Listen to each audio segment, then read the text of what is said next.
Bismillahirrahmanirrahim. Perkenalkan, nama saya Irsyad Ibrahim, BP 17230020. Baiklah, di sini saya akan menjelaskan tentang artikel Finance Accounting. Judul artikelnya yaitu adalah Merger dan Akuisisi dan Krisis Ekonomi, Pendekatan Studi Kasus dari Analisis Kualitatif di Yunani. Masalahnya dan metodologi penelitian. Dari pemaparan sebelumnya dijelaskan bahwa faktorasi, aksi, dan reaksi sumber daya manusia sebelum dan sesudah merger atau akuisisi, khususnya pada masa resesi, memegang peran penting bagi jalannya organisasi hasil merger. Maksudnya dalam artikel ini adalah untuk mempelajari pentingnya faktor sumber daya manusia setelah perubahan organisasi seperti merger dan akuisisi, dan lebih khusus lagi mengidentifikasi faktor-faktor yang dapat bertindak sebagai katalis atau menghancurkan hasil F dan A dan terkait dengan manusia sumber daya manusia.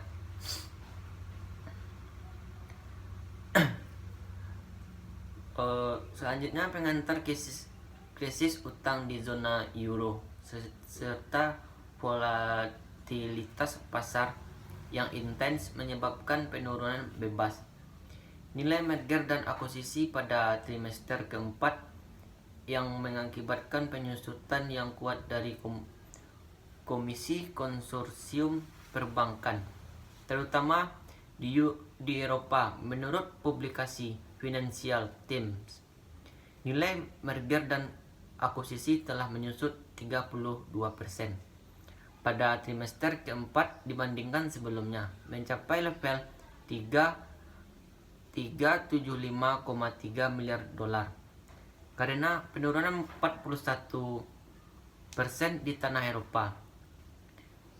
Sedangkan untuk Komisi Perbankan, mereka turun 8% dibandingkan dengan trimester keempat tahun 2010, mencapai 72,6 miliar dolar.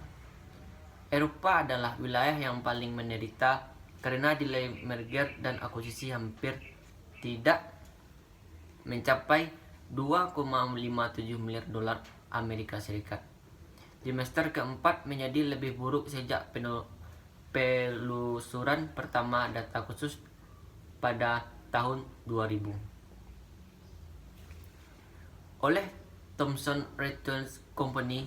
Tercatat bahwa sepanjang tahun 2010 nilai merger dan akuisisi di Eropa hanya meningkatkan 3,3%.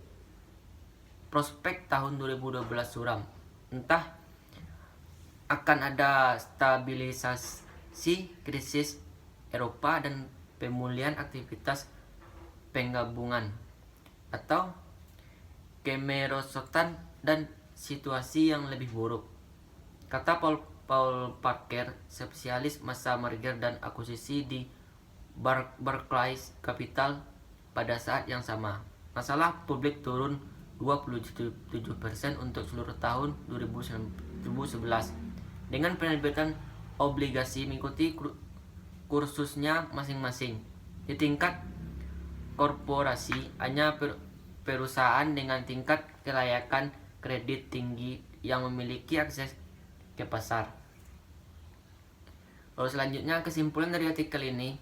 Dari data kualitatif di atas terlihat bahwa beberapa faktor bersifat umum untuk semua sektor.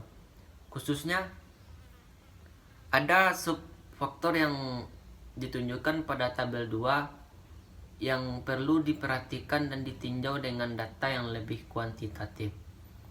Tambahan peran ekspektasi yang dimiliki orang dalam hal praktik manajemen kinerja, misalnya penghargaan, kepemimpinan, pendidikan, pengembangan pribadi, target, indikator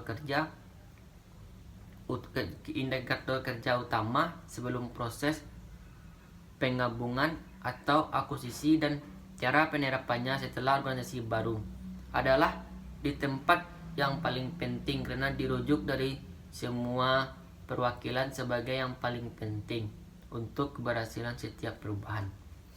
Baiklah, itulah artikel yang saya jelaskan. Kalau ada salah tolong dimaafkan. Saya akhiri. Assalamualaikum warahmatullahi wabarakatuh.